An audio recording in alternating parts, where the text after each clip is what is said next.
Me, me, me, me, me, me, me, me, sexy me, me, me, me, me, me, me, me, me, sexy me, me, me, me, me. 세상의 모든 밈을 터치하다. 밈스 터치. 안녕하세요. 목소리가 달달하고 싶은 달선비입니다.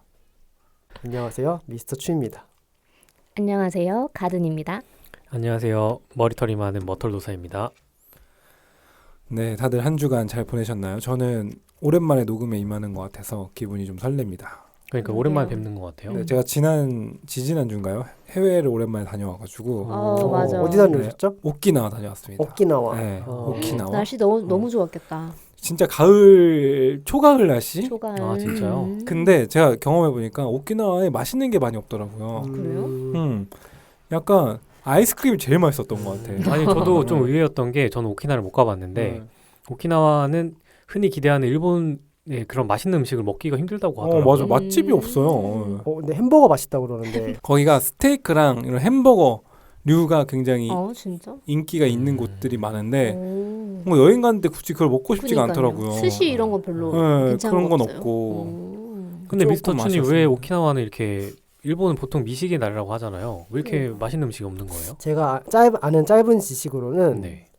오키나와는 사실은 일본이 아니에요. 그러니까 일본이 합병한 그 나라고요. ryukyu 왕국이라는 옛날부터 ryukyu. 다른 나라가 있었어요. 그러니까 한 뿌리도 아니었고 완전 다른 나라를 그냥 합병시킨 거죠. 그래서 문화도 다르고 생활 습관도 다르고 음식 자체가 사실은 되게 덥다 보니까 음식이 엄청 발달된 것도 아니고 식재료도 되게 한정돼 있고 오히려 한국의 평택처럼 미군 기지가 거의 주둔하고 있어서 미국 음식이 더 유명하다고 들었어요. 아 그래서 햄버거가 유명하군요.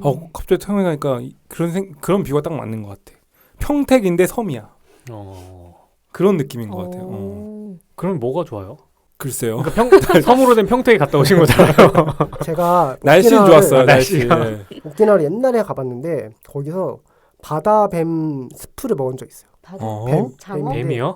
진짜 뱀인데 그 뱀 진짜 뱀이에요. 뱀이요? 바다 뱀? 네, 바다에 사는 뱀이라고 듣던 것 같아요. 있긴 있어요. 네. 맞아. 그러니까 예를 들어서 좀 이렇게 스킨스쿠버 좋아하고 약간 액티비티 같은 활동 좋아하시는 분들이라면 날씨도 좋고 물도 따뜻하고 깨끗하니까 그런 거 체험해보긴 좋았을 것 같은데 아쉽게도 제가 그런 걸 별로 좋아하지 않다 보니까 좀 100% 즐기지 못하고 온 것 같아요. 다른 분들은 어떻게 보내셨나요? 저는 뭐 아무 일 없었습니다. 네. 네, 다른 분들은 저도 뭐 별일 없었어요. 네. 저도요. 네, 알겠습니다. 그냥 잘 들었고요. 예. 네, 올해 안타깝네요 정말. 저희 달선비가 다룰 첫 번째 밈은 바로 아주 오래전 머털도사님이 진행한 14화 뭐예요? 또 알아두면 또 복제. 쓸데있는 신비한 MG 사전이라는 표현 혹시 기억나세요? 아, 그 오. 정말 대단한 에피소드였죠. 진짜요? 네. 맞아. 그 MG 사전 편의 후속작이라고도 볼 수 있는데요. 여러분들 올해부터 태어날 세대가 혹시 무슨 세대인지 아시는 패널분 계실까요? 정답. 알파. 네. 말씀하셨네요. 알파요? 알파 세대. 아니에요. 알파 다음에 또 있어요? 베타 세대예요. 이미 맞습니다. 베타 세대? 네. 아, 알파 지났어요. 네. 지났구나. 지났습니다. 네, 그 오늘은 지난 머털도사님이 다뤄주셨던 Z세대 이후 세대들에 대해서 좀 알아보는 시간을 가져볼까 하는데요. 먼저 복습부터 좀 해봐야 될 것 같습니다.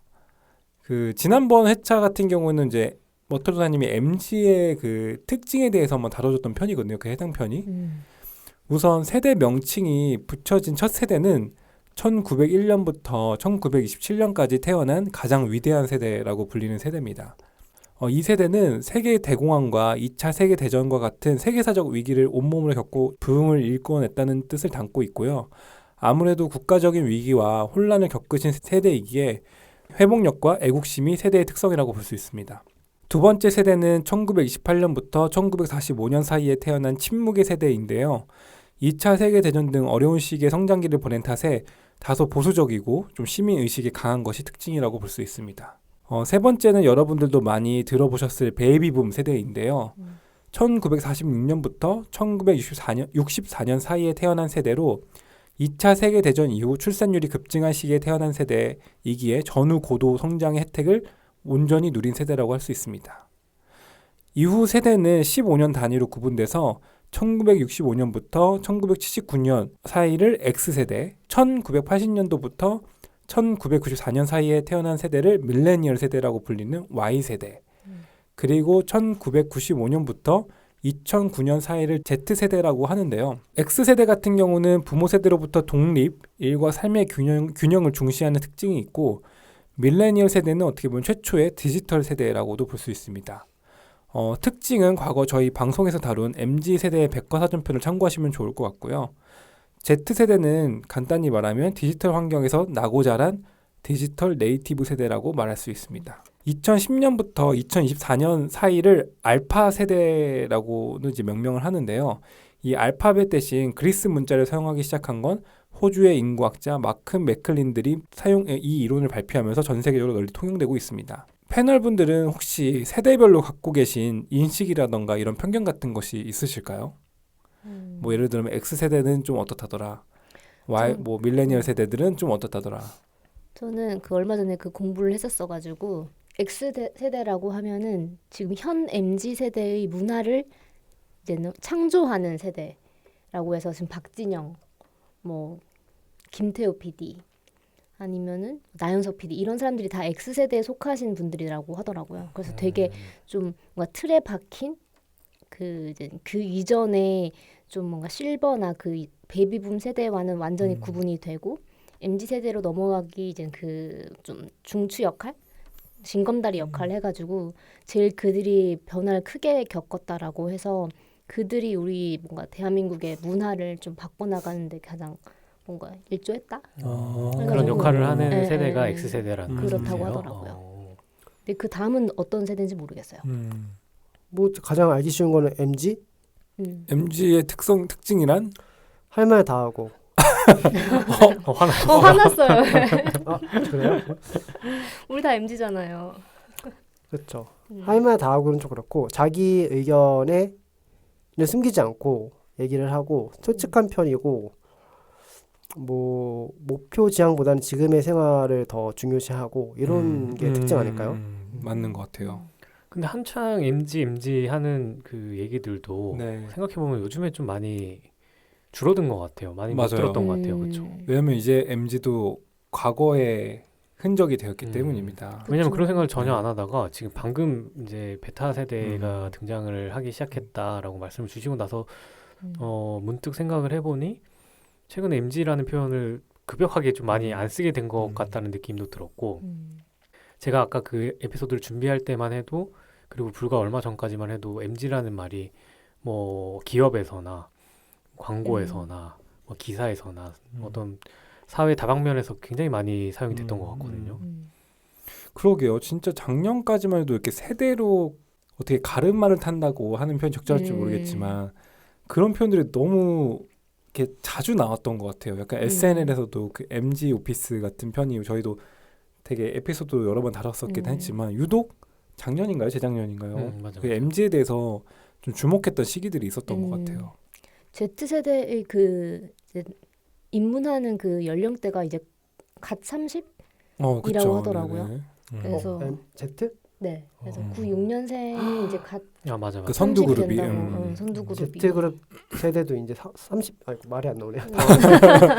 Z 세대도 30대가 되는군요. 맞아요. 그러다 보니까 MZ가 좀 그런 이제 색이 조금 덜해진 거 아닐까 싶긴 하네요. 전 AZ라서 아주 X 아니에요?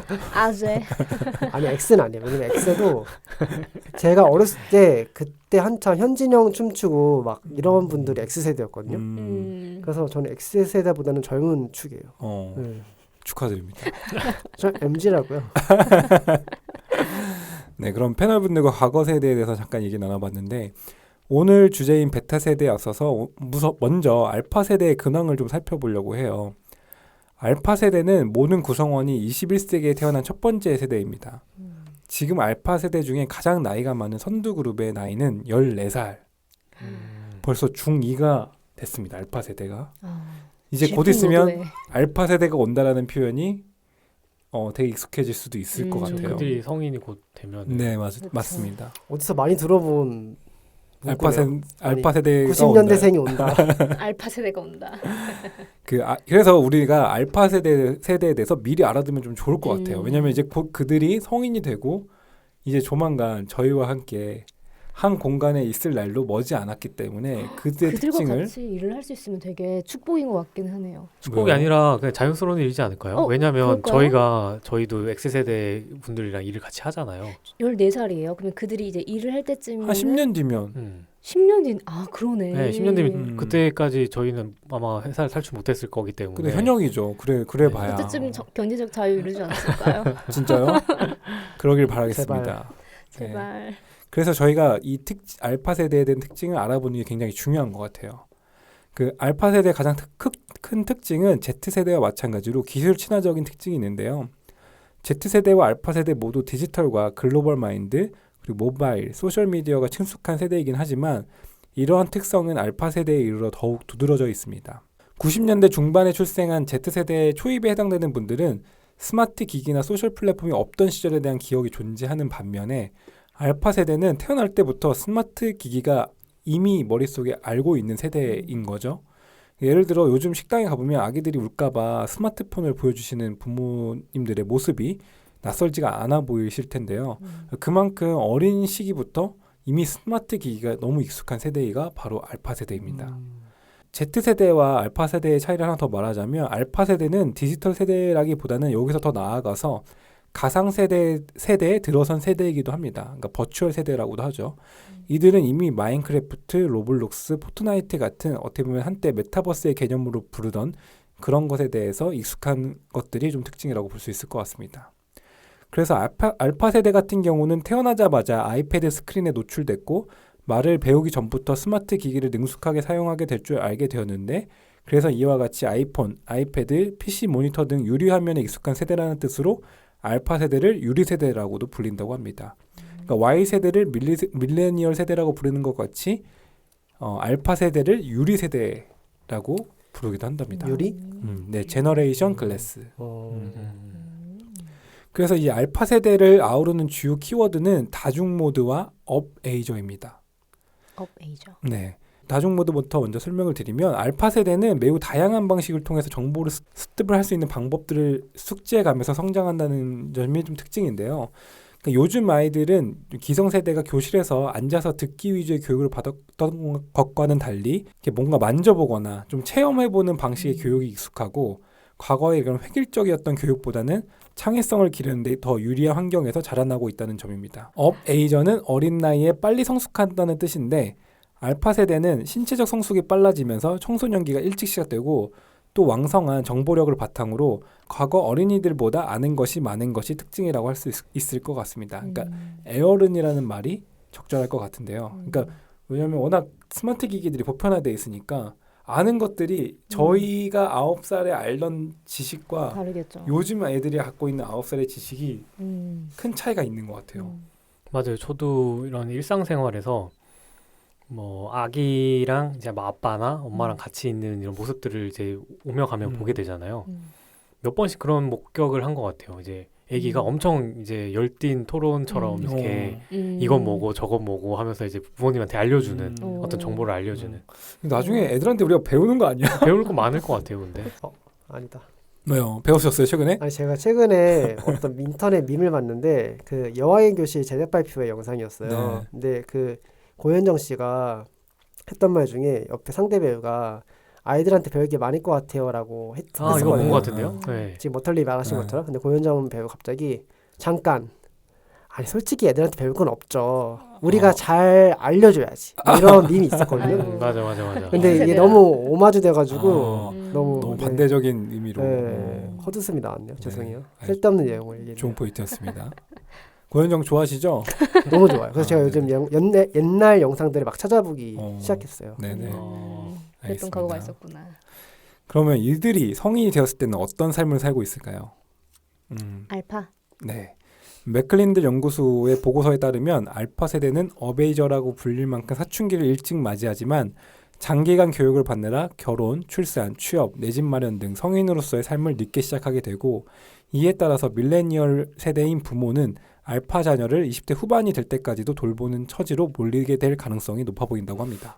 저는 완전 반대로 생각했어요. 이게 시간이 지날수록 고등교육에 대한 니즈가 점점 줄어들지 않을까. 예를 들어서 고등교육을 받는 게 취업을 잘하거나 뭔가 이게 금수저가 아닌 이상 네. 본인이 경제적으로 아니면 사회적으로 독립할 수 있는 게 높은 학벌이 옛날에 사실 경제 고도기 때는 있었잖아요. 근데 이제는 그런 세대가 아니고 대학을 졸업해도 취업이 안 되고 대학을 졸업해도 딱히 뭔가 메리트가 없다고 생각했을 때 대학을 많이 가지 않을 거라 생각했거든요. 근데 오히려 반대로 예측이 되는 거군요. 통계를 전 세계적으로 보지 않았을까 싶어요. 그래서 개발도상국 같은 경우도 계속 성장하고 있기 때문에 그곳에는 환경은 또 저희가 갖고 있는 환경과 또 다를 수도 있고 어쨌든 여기서 생각했던 거는 그 알파 세대의 교육 기간이 전반적으로 길어질 것이다라고 예측을 한 것 같아요. 그래서 알파 세대는 성별에 차별이 있었다는 얘기를 이해하지 못할 것으로 예상이 된다고 합니다. 또 술이나 탄산 음료는 좀 덜 마시고 식물, 단백질을 즐겨 소비하게 될 것이라고 예측을 했고요. 또 자율주행 기술의 확산으로 개인 소유 차량이나 운전 면허증이 필요하지 않게 될 수도 있다고 예측했습니다. 아, 굉장히 큰 변화네요. 네, 그런 걸 생각하면. 마지막으로 무언가를 소유하기보다는 필요할 때마다 구독해서 쓰는 것이 익숙한 세대가 될 것이고 이건 좀 저도 좀 특이하게 봤는데 왜요? 거주하고 앞으로 얘기 혹시 입던어 또 있는 거 아니에요? 그건 아니에요? 거주하고 싶은 곳에 부동산을 마련할 여유가 없어서 투자 개념으로 부동산을 구입한 뒤 임대를 놓고 다른 집을 빌려 사는 렌트버스트, 그러니까 제가 이해한 바로는 갭 투자가 많이 출현할 것으로 예상했다고 합니다. 응? 근데 그거는 지금도 있는 건데. 그 연관성이 있는 이게 아까 그 포인트로 이게 우리나라만 국한된 게 아니라 전 세계적으로 봤을 맞아, 때 맞아. 그럴 수도 있겠네요. 좀 늦은 곳인 있을 수 있으니까. 그러니까 전반적으로 뭔가 핵심이 그 소유를 그렇게 원하지 않는다는 것 그거 같아요. 그 포인트는 그렇죠? 또 있었던 네. 것 같아요. 뭔가 소유를 한다는 거에 크게 집착하지 않을 거라고 보는 것 같고요. 보통 기존에는 사실 뭐 내 차, 내 집, 뭐 이런 거에 대한 그 소유욕이 되게 컸고 어떻게 보면 경제 생활의 목표가 이제 그런 데 있는 경우도 많았잖아요. 그게 뭔가 나의 행복을 보여주는 것 같고 또 증명한다고 생각하는 부분은 또 없지 않았던 것 같고 근데 이제 사실 그냥 빌려서 쓰면 된다고 생각하면 굉장히 편해지는 문제이긴 하거든요. 맞아요. 근데 그게 자연스럽게 세대에서 그런 공감대가 있으면은 확실히 사회가 좀 변할 수는 있겠네요. 그런 식으로. 이 알파 세대가 가장 많이 또 추구할 가치는 사실 지금 세대와도 좀 비슷한 것 같은데 삶의 질이라고 합니다. 웰빙이라고 하는데요. 알파 세대는 생활 전반에서의 삶의 질을 추구하는 환경에서 성장을 했는데 여기에서 말하는 삶의 질이란 물질적으로 더 많은 것을 축적하기보다는 대인관계와 신체적, 정신적, 사회적 건강을 추구하게 될 것이라고 예측을 했습니다.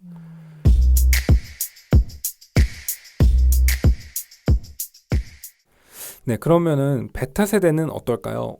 진짜 궁금해요. 왜냐하면 알파와 베타가 얼마나 큰 차이가 있을지가 있을지. 좀 궁금하거든요. 올해 2025년부터 태어나는 아기부터는 베타 세대로 분리게 됩니다. 그러니까 알파 세대도 이미 좀 되게 오래된 느낌인 것 같아요.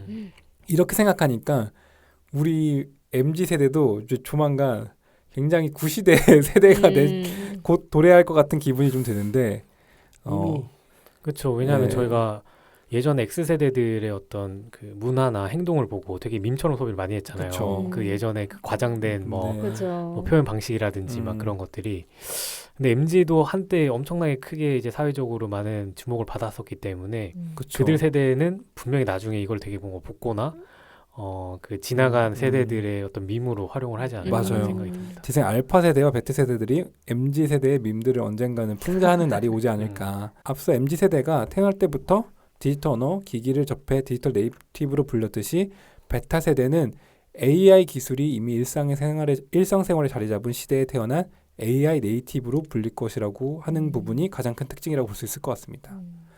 베타 세대의 대다수는 21세기를 지나 22세기까지도 두 세기에 걸쳐 살게 될 것 같은데요.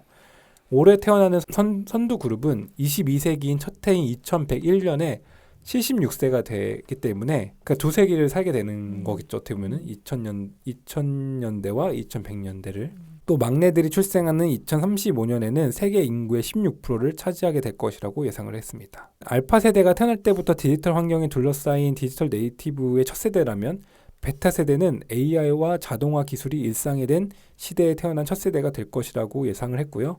알파 세대가 스마트 기술과 AI의 발전을 경험했다면 베타 세대는 일상에서 자리 잡은 AI를 더 자유롭게 활용하는 세대가 될 가능성이 크다고 봤습니다.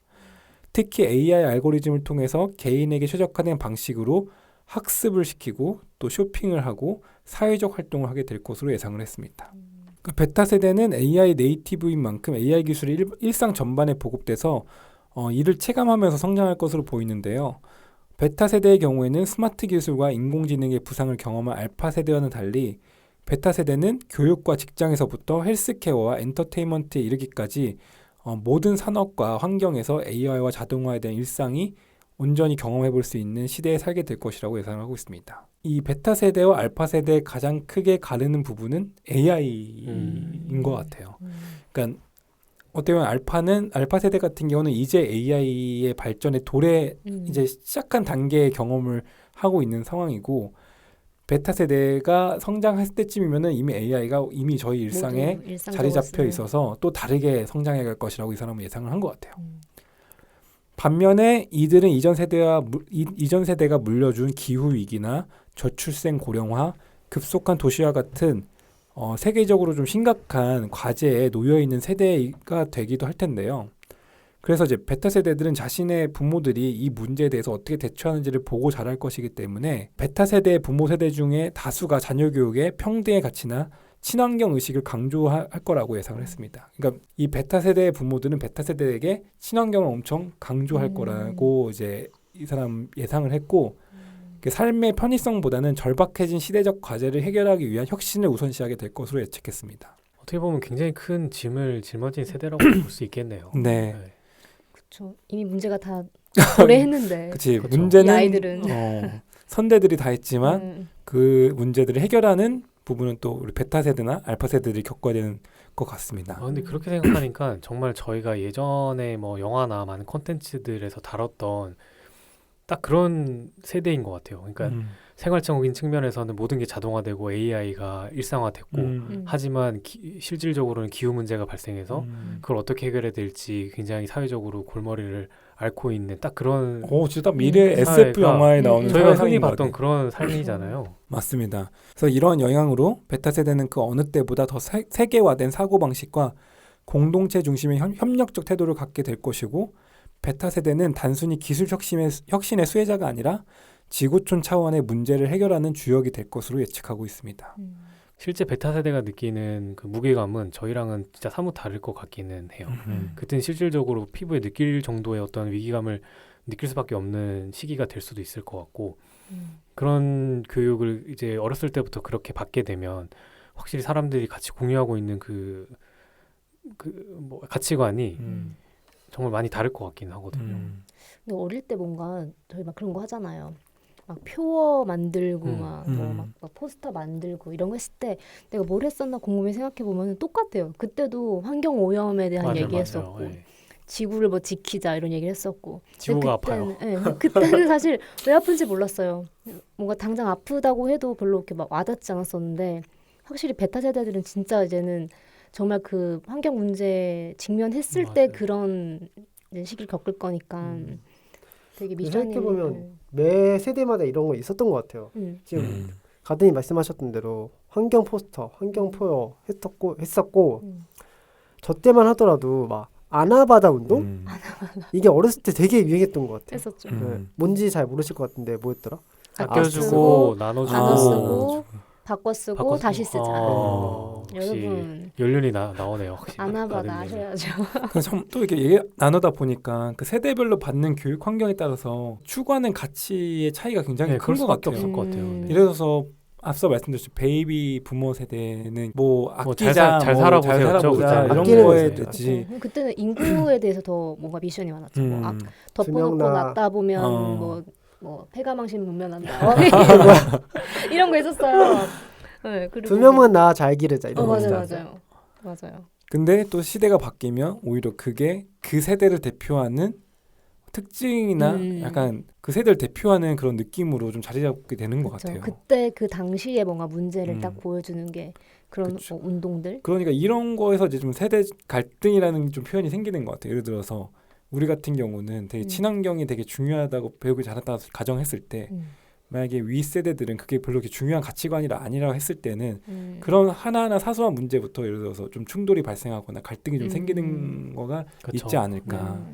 오늘 간단하게 알파 세대와 베타 세대에 대해서 좀 알아봤는데 다시 한번 말씀드리지만 이 비슷한 연령대를 하나로 묶는 세대 구분법에 대한 비판도 존재합니다. 이거는 지난번 MG 뭐 세대 다룰 때도 그렇고 억지밈 다룰 때도 항상 MG 이렇게 나누는 게 억지다라는 비판도 분명 존재를 했고요. 세대라는 이름 아래 복잡 다양한 사회적 맥락에 지나치게 단순화돼서는 안 되지만 어쨌든 알파 세대와 베타 세대를 만들어낸 그 맥클린들 이분은 제가 봤을 때 호주의 김남도 교수 같아요. 약간 트렌드 코리아처럼 이분이 거의 이분이 처음으로 사실 그 알파 세대와 베타 세대라는 표현을 만들어낸 분이거든요. 대단하신 분이네요. 근데. 그래서 이 맥클린들은 이런 문제점에도 불구하고 세대 구분은 우리와 다른 사람이 어떻게 다른지 이해하는 데 도움이 된다는 점에서 의미가 있다고 말하면서 이것이 세대 간 차이를 강조하기보다는 좁히는 쪽으로 작용하길 기대한다고 하니까 저희도 긍정적인 방향으로 이 세대 구분을 활용하면 좋겠다는 생각으로 오늘 좀 방송을 좀 마무리하려고 하고 약간 MBTI처럼 했을 때 좀 MBTI만의 나름 순기능도 있잖아요. 그쵸. 뭐 서로를 이해하기 서로를 위한. 너 E구나 나 I인데 뭐 이런 식으로 표현할 그래서 때 그랬구나. 그래서 그랬구나 하듯이 이런 측면으로 좀 세대 구분을 짓는 것도 뭐 좋을 것 같다는 생각을 하면서 어떠세요? 저희가 이미 이제 몇 개 세대입니까? 벌써 Z세대, 알파 세대, 베타 세대 이렇게 세 개의 세대가 이제 나타나는데 그런 거를 이제 몸소 경험해 보니 어떤 생각이 좀 드시는지 좀 궁금하고 얘기를 한번 들어보고 방송 마무리하도록 하겠습니다. 근데 이제는 뭐 이 세대라는 게 신경이 별로 안 쓰이는 세대가 됐어요. MZ 세대까지만 하더라도 난 MZ이기 때문에 막 이런 게 되게 민감했던 것 같은데 이제 알파, 베타부터는 좀 현실과 저랑 좀 막 거리가 많이 생긴 것 같아요. 그래서 오히려 그들이 알파든 베타든 뭐 시그마든 그렇게 막 체감이 되지 않는 거는 되게 체감이 되지 않는 게 좀 안타깝고요. 뭔가 통달하셔서 그런 게 아닐까요? 뭔가. 해탈하신 것 같은데. 그러니까 거기에 지금 신경 쓸 여력이 없는 거죠. 네, 그러니까 좀 그런 안타깝고 것들에 대해서. 제가 제 자신이 너무 안타깝고 다만 그들이 어떤 특성을 가지고 있는지는 그래도 알아놓을 필요는 있을 것 같아요. 예를 들어서 뭐 말씀하셨던 대로 한 세대를 묶어서 모든 사람을 해석할 수는 없겠지만 MZ가 이런 식으로 대변이 된다라는 이런 트렌드 정도는 알고 있어야지 아무리 젊은 새로운 세대가 도래한다고 하더라도 소통을 원활할 수 있는 뭔가 윤활제가 되지 않을까라는 생각이 들면서 오늘 베타 세대에 대해서 제로베이스부터 알게 되어서 너무 좋았던 시간이었던 것 같습니다. 저는 그 얼마 전에 이지혜님의 유튜브를 보다가 이지혜님이요? 네, 샵 이지혜님이요. 네. 되게 관종 언니? 네, 관종 언니. 보다가 조금 뜨악했던 게 그 아가 그 첫째 아기를 성교육을 시키더라고요. 근데 성교육을 시키는데 옛날 같았으면은 되게 지적하지 않았을 부분인데 뭐 여자의 신체, 남자의 신체 이렇게 얘기를 하다가 그리고 이제 자기 딸인 테리한테 테리가 친구들한테 사진을 가끔 보내잖아 이렇게 얘기를 하더라고요. 그러면서 그게 사진을 보내는 게 되게 위험한 일이다라는 걸 얘기를 하는데 그게 위험한 이유가 테리는 되게 좋은 의도로 사진을 보냈지만 그 사진을 가지고 딥페이크 얘기를 한 것 같아요. 그런 식으로 악용될 수가 있어라는 얘기를 했는데 사실 저희 어릴 때만 해도 사진을 보내는 게 뭔가 문제가 될 만한 뭔가 소지가 있다라고 느끼지 못했을 텐데 요즘에는 이걸 성교육을 하면서 이것까지 이제 가르쳐 준다는 게 정말 시대가 많이 바뀌었구나 싶어가지고 그래서 이런 걸 아기 때부터 알아야 되는 이제는 시대가 됐구나라고 싶어서 조금 씁쓸하긴 하더라고요. 이게 애기들이 너무 조심할 게 너무 많아지는 세상인 것 같아가지고 그래서 그게 좀 안쓰러웠다. 그리고 베타 세대는 정말 사실 저도 얼마 전에 이제 뭐 보다가 이제 베타 세대라고 하길래 어느 세대까지 내려가야 되나 해서 얘는 좀 뜨악 경악하면서 봤던 이제 그 기억이 있는데 베타 세대가 어떤 세대인지 좀 정확하게 들어본 것 같아서 되게 유익했던 것 같습니다. 저도 이렇게 갑자기 또 세대 얘기를 하면서 아까 말씀 주신 것처럼 저희의 아래 세대들이 이렇게 많이 또 세대를 형성하고 있다라는 사실을 생각하는 것만으로도 진짜 나이를 좀 많이 먹었구나라는 생각이 좀 들기는 하네요. 그런 생각이 들면서 사실 베타 세대가 좀 많이 궁금해요. 왜냐하면 그 AI 네이티브잖아요. 그 삶은 사실 저도 한 번도 겪어본 적이 없고 뭐 저희 세대는 디지털도 아날로그와 디지털 같이 겪었고 또 디지털 네이티브까지는 그래도 저희가 같이 뭔가 선행해서 좀 겪었던 내용들이 많다 보니 어느 정도 좀 감이라도 오긴 하는데 AI 네이티브는 이제 막 시작하고 있고 저도 잘 모르는 미지의 영역이기 때문에 이게 뭔가 자연스럽게 체화된 채로 삶을 시작하는 사람들의 사고방식과 행동방식이 과연 어떨지에 대한 상상이 진짜 안 가긴 하거든요. 그 부분이 뭐 어떻게 보면은 좀 두려운 측면도 있고 어떻게 보면 좀 호기심이 가는 측면도 있고 요즘에 특히나 또 그 쿠제님도 뭐 그런 AI 테크와 관련해서 저번 에피소드를 재밌게 준비를 해주셨는데 부쩍 좀 많이 관심이 가게 되는 것 같아요. 저도 개인적으로. 그래서 오늘 말씀 주신 내용 좀 잘 참고해가지고 좀 그런 부분에 대해서 조금 더 공부해보고 관심을 가져볼까 합니다. 네. 그럼 오늘 방송도 여기서 마무리하고 다들 이제 날씨가 점점 선선해. 아직도 춥나요? 추워요. 좋아요. 좋아요. 네. 빨리 추위가 빨리 지나갔으면 좋겠습니다.